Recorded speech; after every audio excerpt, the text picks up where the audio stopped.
Hello, welcome to the next video. Been a while since I updated, but this is what I've been busy with.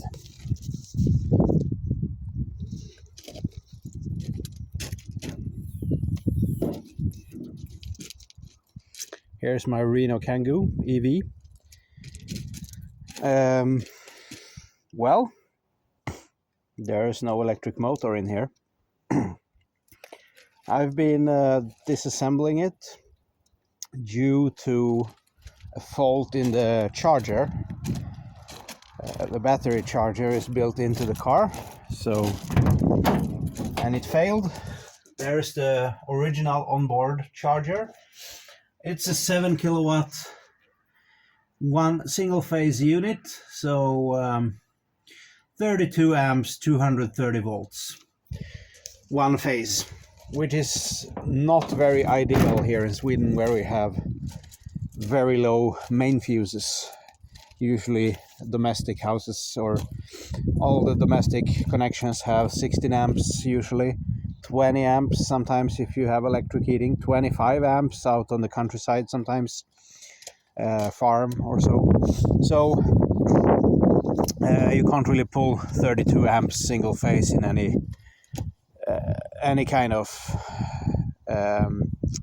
domestic application. It's mostly industries and so on, and there is no even single phase 32 amp outlets. The blue CE plugs are only 16 amps here. So I wanted to upgrade this one to a 3-phase charger, and then since the single phase charger broke, I looked into that. Not really good enough, I would say. I was a little bit in a hurry. I just ordered a Zoe charger because I saw that the connectors, now it's not in here. We have to walk into the workshop. The Renault Zoe has a different charging system. It has what's called a chameleon charger. Let's see, turn the lights on here. So this is a Renault Zoe charger. Looked kind of the same, except for this 3-phase box here where the 3-phase power comes in. Now I put the lid back on. It would be better to see how underneath. But these connectors look the same on my unit, which is over here. This is the Kangoo unit. So this is the inverter box, what drives the electric motor. But it had kind of the same connections. I assumed Renault doesn't make very much changes. It's gonna be plug and play. All the connections up there were the same. Only difference is this connector is for the DC connection from the charger, which sits here. That's the onboard charger you saw back in the car. It's over here and it's plugged in there. So I thought, well, it's gonna fit plug and play. It's just the difference is that the 3-phase charger here, the 3 phases come in here, but I mean the place where the charger sits is the same. Here is the single phase charger on a separate bracket on the other inverter, so the cables here go internally instead of to that plug which was under there. But then the coolant and everything is exactly the same. It's going to plug in, and it's just going to charge when I plug the 3-phase in. I thought, oh boy, I was wrong. Should have researched this a bit better. Well, now it takes too much time to unbolt this, but there is changes in here as well, of course, and there is a different inverter that I had to swap. Maybe I will put a picture in here in the video.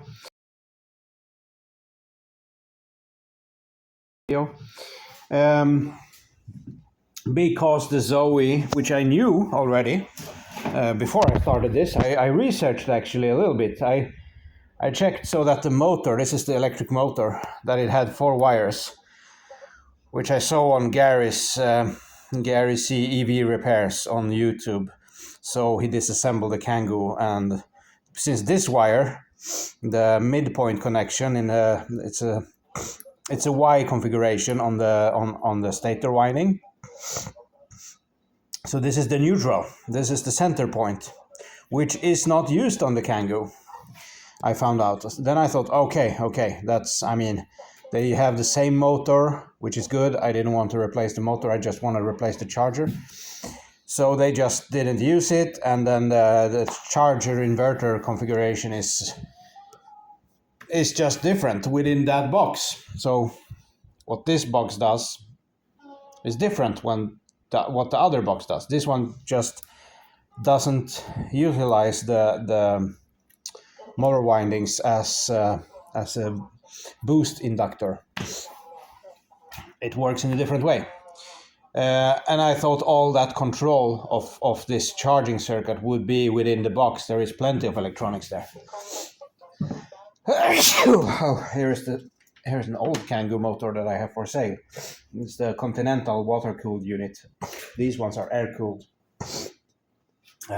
This one has a bad differential. They are quite weak, these things. Anyhow,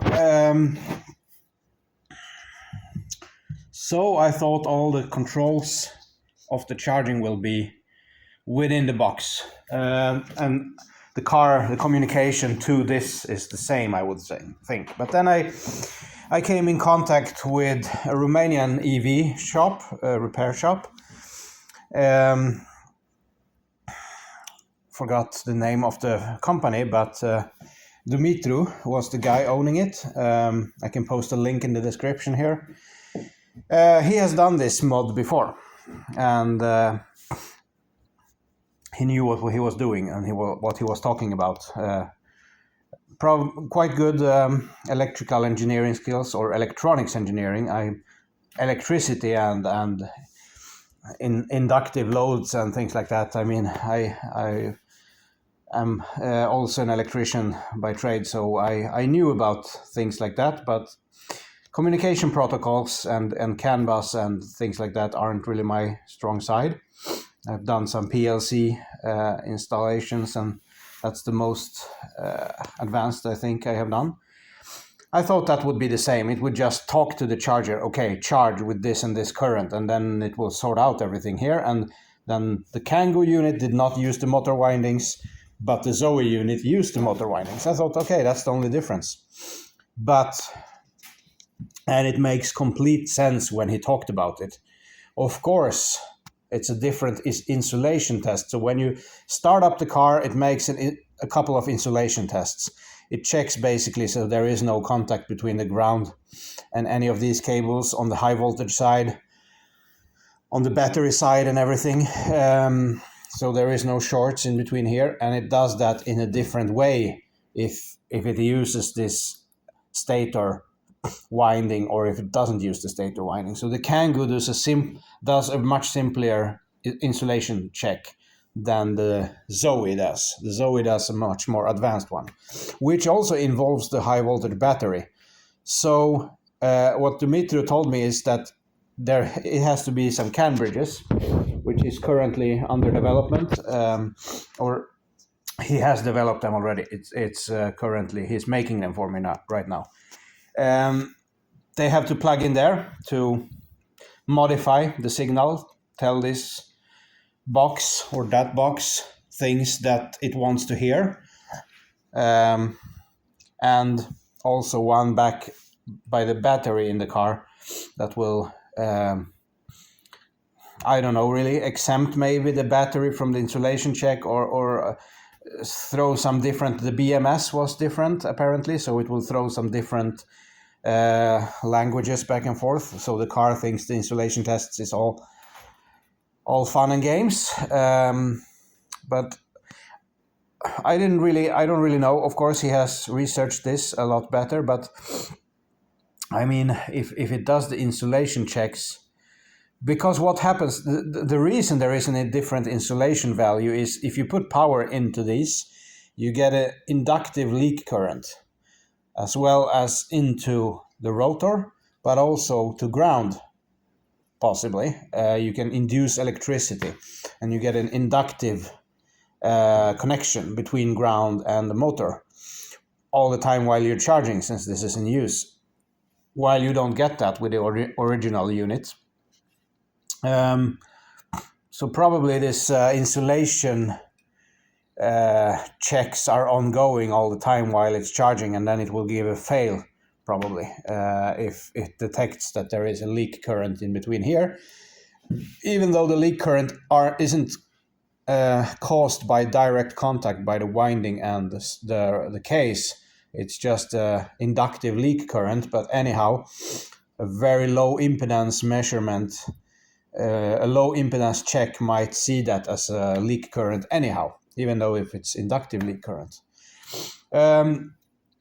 I ordered bearings, but of course I got the wrong bearings. Not really wrong, but I got two similar bearings. It's different bearings on each side. So EVB 35500 is for the drive side.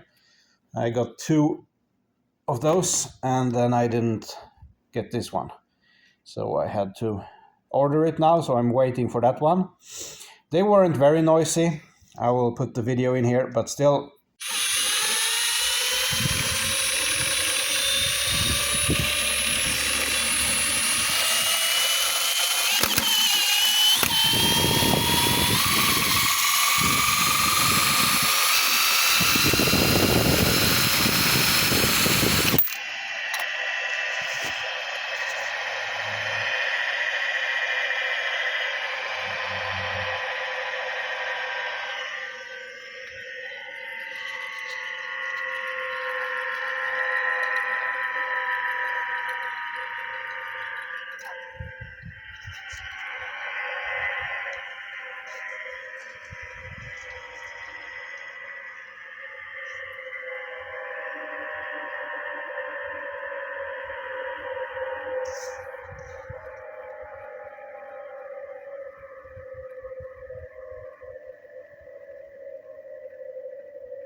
I went so far, so why not replacing them?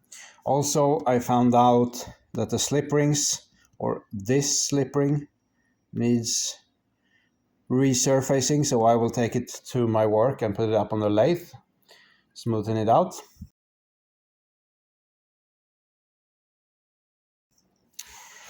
But so now I'm waiting for the bearing here. I will assemble the motor, and then I will put it together with this unit, put it back in the car with the reduction gearbox, and then there will be some electrical work to do here to figure out where the CAN bridges go and things like that. So that's all going to be from the information from Dumitru. evservice.ro, I think, is the website. I will put it in the description so you can get in contact with him if you want to do a similar conversion. Then also, of course, a 3-phase plug. Now, I recently just looked at Gary's video and saw that there is a common problem here with a neutral pin getting burned. Luckily, my neutral pin looks like it's fresh. It doesn't seem to be burned. That's all good. That's good. In Sweden, we aren't. This one actually comes from Norway. This charger from a scrapyard in Norway, and they even They have a completely different electrical system. So I don't know, it should be, it is the same. I don't really know how they use it, because Norwegians have something called an IT electrical system, where in Sweden we have, so here is a three-phase outlet. There is one more common one. There you have ground, you have neutral to the right. These two are basically the same in the electrical box. There they come in as the same cable, but then they split up. So after the ground fault breaker, they divide. So they aren't the same, even though they are kind of the same. And then you have the three phases. So between one of the phases and ground and neutral, you have 230 volts. Between two adjacent phases, or any two of the phases, you have 400 volts. Same here. You have, let's see, what was ground up to the right, up, I think that was ground. No, sorry, that is neutral, this is ground, and then the three phases here. The phase rotation on these are like 1, 2, 3, I think, but then the older ones are the different way, I don't know. This is a German style three-phase outlet, usually used for cooking ranges and indoors things. But anyhow, in Norway, they do not have a neutral in the IT network. They have something like this, three phases and the ground is insulated from the electrical system. So the ground is just ground, and you shouldn't see any, yeah, you can see 130 volts between the phase and ground because it has an impedance. But they have 230 volts between the phases in Norway. 230 between two phases. So it's a lower voltage, and you don't have a neutral. You connect all the loads, since they have the same type of plugs as we have. Like here, we have one phase and a neutral and a ground, where Norway has two phases in here and a ground. So between any of these, you should see 130 volts, 133 maybe, as if you don't have any insulation faults. If you get an insulation fault in Norway, you have, let's say, between these phase and the ground, you get a lower voltage there, and then the voltage between this one rises. Then you have an insulation fault in the Norwegian IT network. IT stands for insulated terra, so terra is the ground. We have TN network here, terra neutral, so the neutral is connected to ground here. So that's why I wonder how this works in Norway. The neutral pin isn't used in Norway then. Can't be. Because they charge on the three phases, and they have a lower voltage between the phases, so charging probably takes a longer time. So this one probably hasn't been using this neutral connect relay that is usually failing inside here. There is a relay connecting when you are charging single phase, it connects the L3 and neutral together. So how do they connect? How do they actually charge single phase in Norway? Yeah, I mean, the neutral pin must have been used for single phase charging in Norway too, because the relay is in here. Okay, so the neutral pin is used in Norway for single phase charging, although that's a phase, and then the other ones are also a phase. So there is no neutral, but the neutral pin is still used, yeah. So then I'm just lucky that it's still in good shape. Anyhow, there shouldn't be any difference on the units in Norway. They can work with anything from 100 to 250 volts, so that's why they also work in Norway, but you just get lower charging speeds. So it probably hasn't been running on its maximum yet. I won't be able to run it on 22 kilowatts maximum power here either, because I don't have that big fuses, but public charging stations probably. I will find some 22 kilowatt public charging station, and then I can try out the maximum power. Okay. Great, thanks for watching, and see you in the next video. Okay, let's have a sum up of this video here. and the results of it. My cat wants to be on the video as well. So then the charger is installed here. As you can see, there is the Zoe 3-phase plug. So this is now a Zoe charger in the Kangoo. With this is my special edition here. So I'm able to take out DC 400 volts through that plug for some rebellion use when I'm using my stick welder, portable stick welder. So I have this as a mobile battery for the welder.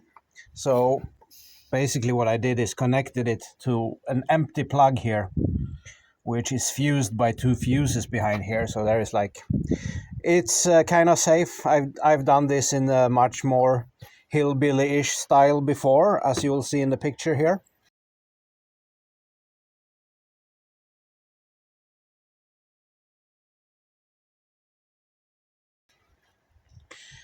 So this is a safer way to use the EV as a mobile welder with plenty of power. But now, yeah, everything is installed. The bracket for the AC compressor, I cut it off from the original tray for the original single-phase charger. I modified that a bit and made the AC compressor to fit in its original place.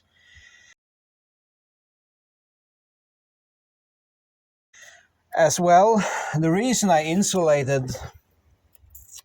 insulated the discharge lines is that I want to improve the efficiency of the heat pump, since that's quite important here in Sweden to have a good heating in the car, and I would like to improve that efficiency and the capacity of the heat pump.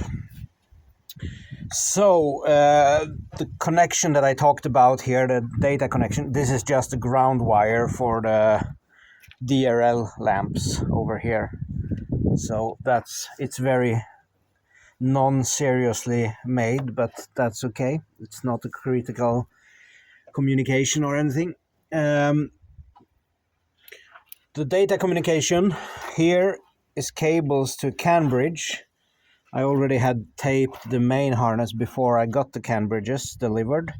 So then I taped them externally because, yeah, I already opened up the main harness there, and let's see. So here is the data communication. This one goes towards the EVC, and this one goes into, there is the original Reno data communication. So when I taped the harness here, I had the CAN bus cables protruding, so I could connect this CAN bridge later on because I was waiting for them in the delivery, and I had kind of a hurry to assemble everything. So this one, it's the twisted pairs going, no, sorry, these ones are going to, not to the EVC, they are going down to the charger over here. From here on, it's, well, difficult to see, but from there on, they are within the cable harness. But when I did the cable harness, I just had the loose ends so I could easily connect the CAN bridge here later. So that's how it is. That's unfortunately it's not within the big harness, but it doesn't really matter. I was also able to make changes then if it didn't work or whatever. I can always tape it better to the harness. I don't think it's of any big problem. That's only CAN bus communications, and they are, of course, there's proper heat shrink on those cables. So it's watertight and weatherproof and all that. And these cables are, of course, doesn't interfere. It's maybe also good that they are a bit away from the main harness, because then the magnetic capacitive interference doesn't affect them so much. And then in here, I will post a picture. They go in there.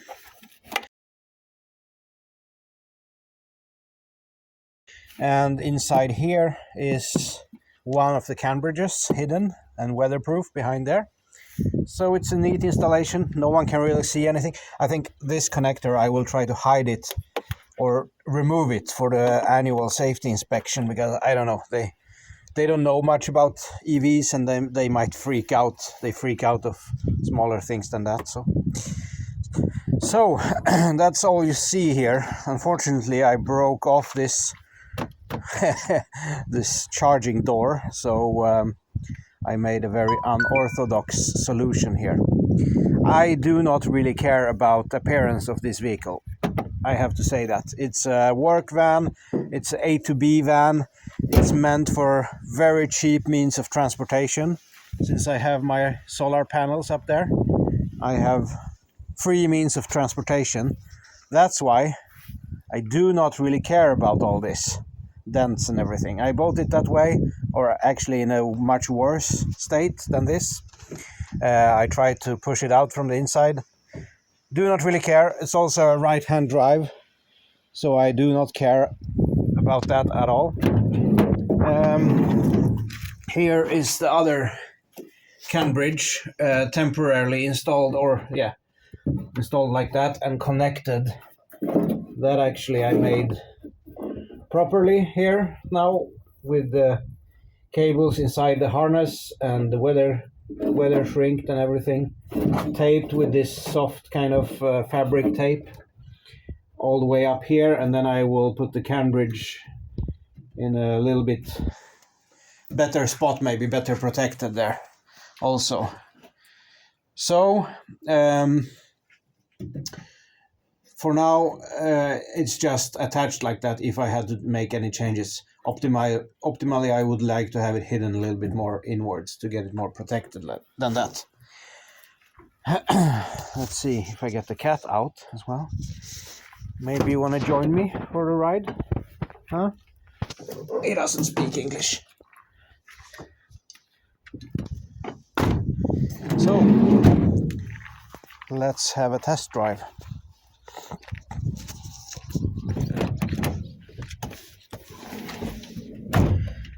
I think everything is of course normal here.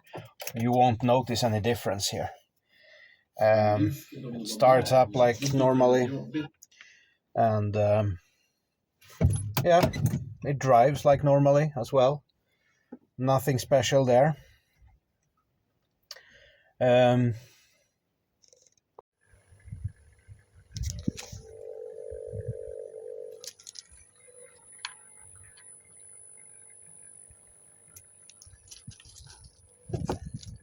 Now it's charging.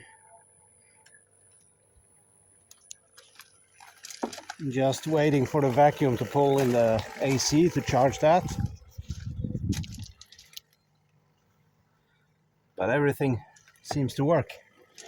Great, thanks for the help.